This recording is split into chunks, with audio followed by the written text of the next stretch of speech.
Hello, welcome back to Underrated Movies. I'm your guy, I'm your man, Mr. Elton Henry, and today I would like to talk to you about another film that I think is severely underrated, that doesn't get talked about too much, or hardly at all, and I'm here to tell you, I'm going to talk to you about it a lot. So here we go!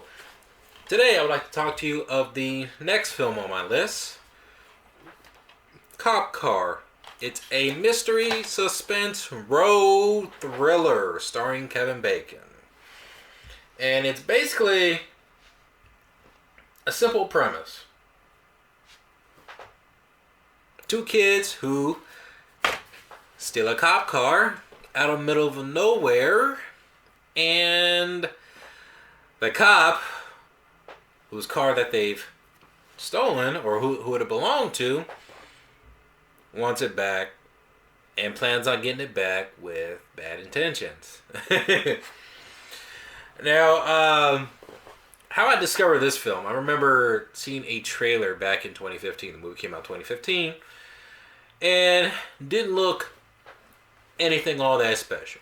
But when I rented it, I loved it so much I had to buy the film on DVD. That's how much I enjoy this film. And this film is directed by Jon Watts, the filmmaker who has directed the Spiderman Marvel MCU trilogy.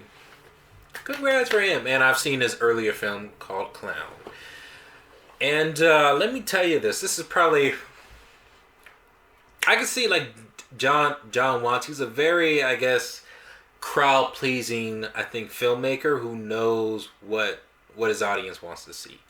And I like that he kind of like tests certain, I guess, like ideas that could like maybe generate maybe popular or mainstream topics, like with a clown. What if somebody turned into a clown and they can become a killer? Or what if somebody steals a cop car, or it becomes, that cop car or the person or whatever that belongs to is possibly evil, or Spider-Man. Something I think that relates to a lot of like kids, like, what if I've done this and will this have consequences to it? Something like that, like innocence. I think he tackles innocence in his movies. And here, you have two,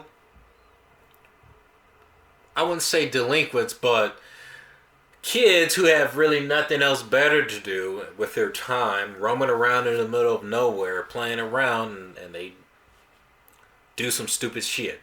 Just what any kid would do at a young age. Do some stupid things just because they're bored. And we can all vouch for that. They see a cop car. And who are the kids? Who are the kids' names? They are...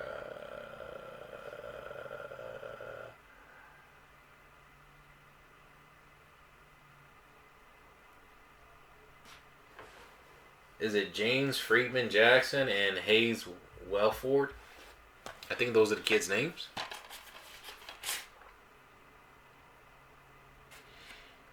I believe so.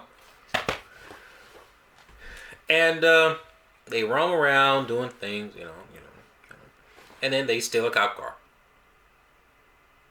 That's basically what the film is about. Basically, half the film you see them messing with the cop car, and then the other half is Kevin Bacon discovers that his car is gone, and he freaks out and he tries to cover his tracks, which they don't really get into detail what he does. All you know that he's possibly done some drug deals, possibly has some ties with some other drug bad guys, and he's trying to cover his tracks for doing something. It doesn't really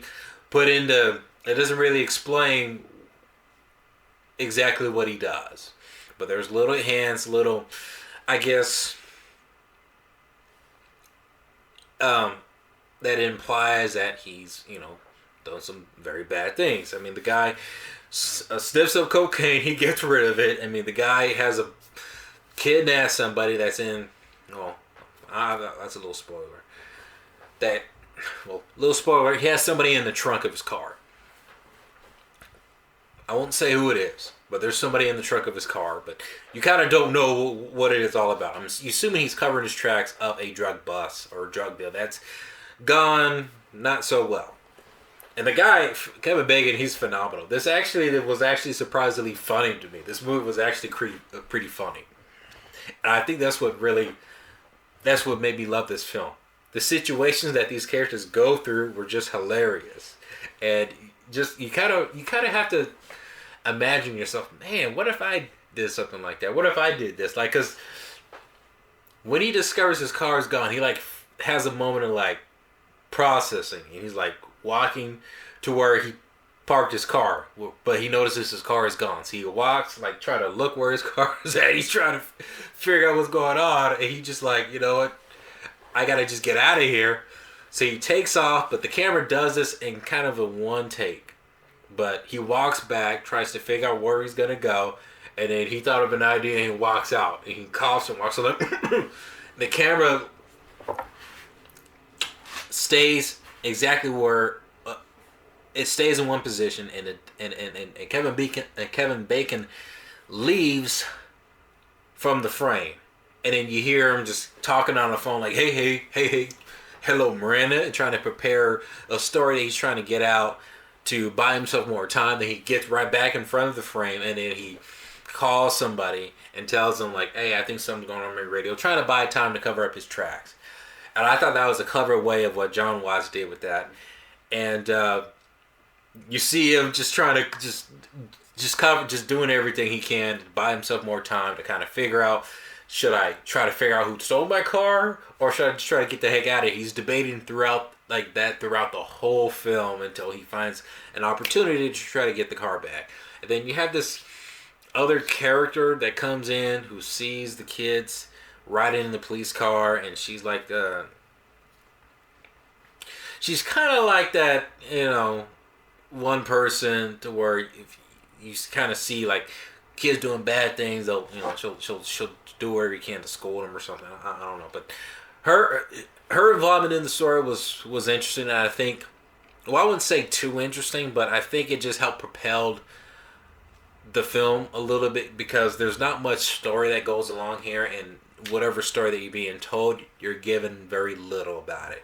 Because the movie's not long. It's only an hour. I think it's only an hour and 20 minutes. Yeah, it's only an hour and 20 minutes. So there's not a lot of story that goes into the film, but it does give you enough to keep you interested in what's happening on the screen and seeing how these characters are going to get out of it. Some of the things that some of the kids do when they're trying to figure things out, it's really intense. Like there's a moment in there where they're trapped in the cop car, or they're trapped in the cop car, and they're trying to get out of there, and somehow they got a gun within their possession, and they're trying to figure out what to do with it. They don't know how to use the gun, so they'll grab it, they'll hit the gun against the window or throwing it, and to us, we're thinking it could go off on one of these kids. And we're freaked out and intense. And we're scared for these kids, but we're also sympathizing with them. But we're also kind of like, you kids are stupid. But they don't know any better. And that's what makes it more intense and intriguing of the whole situation. I mean, you don't want to be a part of that at all. You just, as the audience, you understand and feel for these kids in the dire situation that they're in. You are kind of terrified for them. You're also kind of laughing just how dumb actually they got themselves in there, and then some of what Kevin Bacon cracked me up in this dude. There's just something about his character and just the way he tries to handle certain situations, and it don't pan out very too well. It just seems very funny to me, a little bit kind of cartoony a bit, but it just seems very just funny. You actually feel bad for the guy who wants his car back. All he wants is his car back. I mean, can you blame him? I mean, if 2 kids stole my car, I wouldn't want it back. But hey, you know, this actually it's free on YouTube. I just discovered, holy crap, it's free on YouTube, guys. So if I can, I might put a link in the description below for you guys to check it out and talk more about this film because this movie's freaking awesome. This is Jon Watts' second feature film. And if you love No Way Home, I'm sure you're gonna love this. But give it a little bit of patience. It gets a little, well, I wouldn't say it's slow, but it builds up and you kind of, when Kevin Bacon comes in, I would say you're curious to kind of figure out where the story is going. I mean, there's not much story that kind of goes along with the film, but what John gives you and feeds you with the material and the information you're given, it's enough to kind of satisfy you for at least close to an hour and a half. But this is a good film. Please check it out. Let me know in the comment section below if you have seen this. If you have, let me know what you thought about it. Like, subscribe, comment, and you can also follow me on Instagram. And what is your favorite underrated movie?